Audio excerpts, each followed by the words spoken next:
All right, so now what we want to talk about is some rotational definitions. So you'll notice that I've got the information in two columns there. So the green column is how we would describe motion when something is moving in a straight line.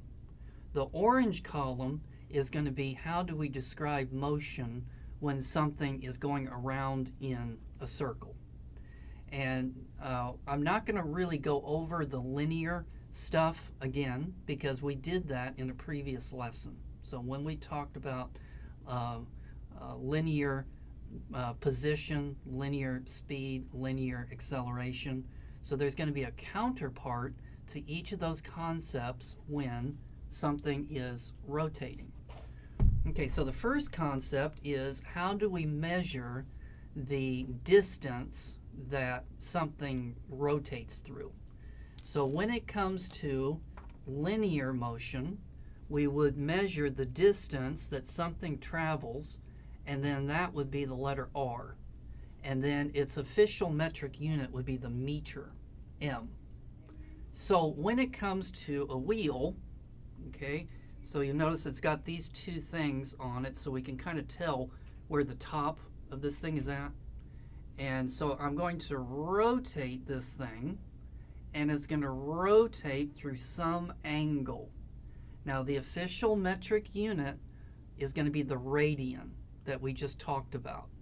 So radians is going to be the angle that this thing rotates through. If I go all the way around, back up to the top, it's gone through 2 pi radians. So that would be one complete circle, 2 pi radians. So the symbol that we're going to use is going to be theta. So it's going to be this thing.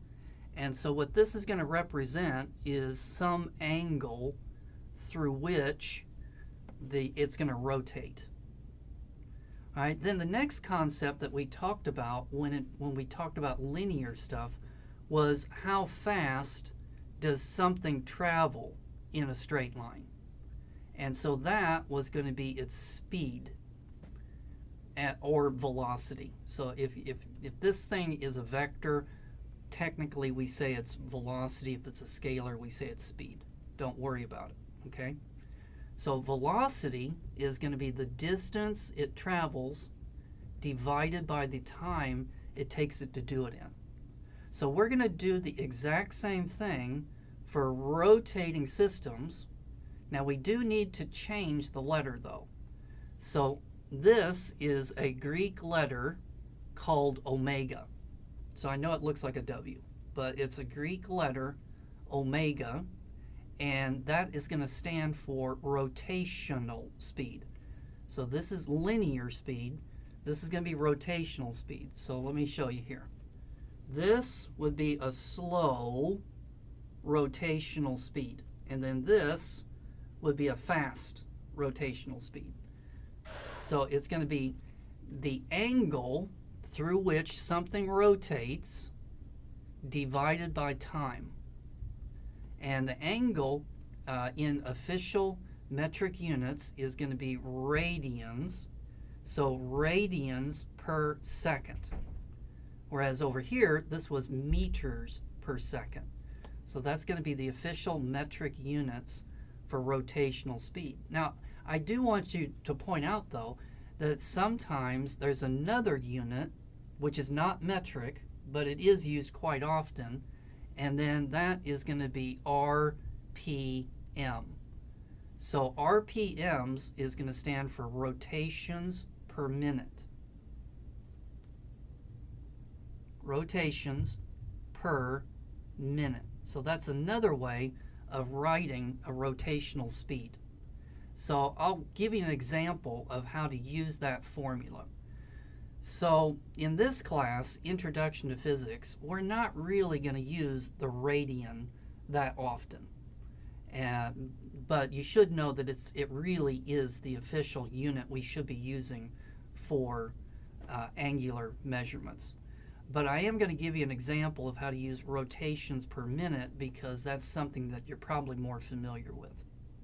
You should notice that it has the red box around it. So that means that it's a formula that you should be able to put numbers into on the exam. Okay, then what do we mean by rotational acceleration?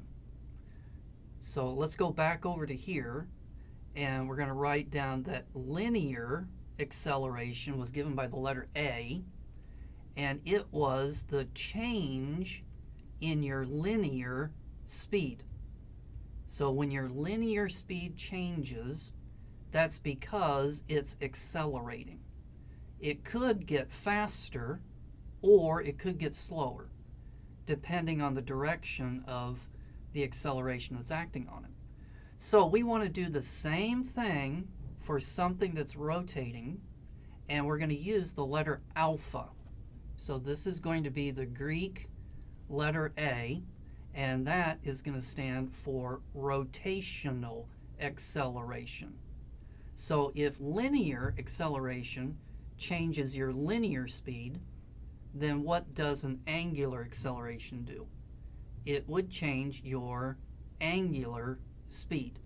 So if we wanted to put this in the form of an equation, we would say it's the change in your rotational speed, which is omega, divided by time. So for every formula that we've got over here for linear stuff, there's another formula over here for rotational stuff. Okay, so what does this mean? So notice that this wheel is not, stop it, it's not spinning, okay? So it's linear, and now it starts to spin again. So its linear, angular speed is going to be 0. So if it's not moving, it has an angular speed of 0. Okay, now if I move it, can you see it now does have a rotational speed? So if it did that, it must have changed. So it went from 0 to something else. So what does that mean? It accelerated. So this wheel accelerated, and when it did, its rotational speed changed. So for the exam, I just want you to know the concept of the angle, and then be able to use this formula for speed, rotational speed, with RPMs, and then know the concept of angular acceleration. So when I say the word rotational, I mean angular. I'll use those two words interchangeably. Okay? So let's do a question here. A wheel is rotating at 500 RPM. How many rotations will it make in 30 seconds? Okay, so we need to write down what we're given. So 500 RPM stands for 500 rotations per minute. So note, revolutions per minute is the same thing as rotations per minute. So we've got an angular speed of 500 rotations per minute, and then the time is 30 seconds.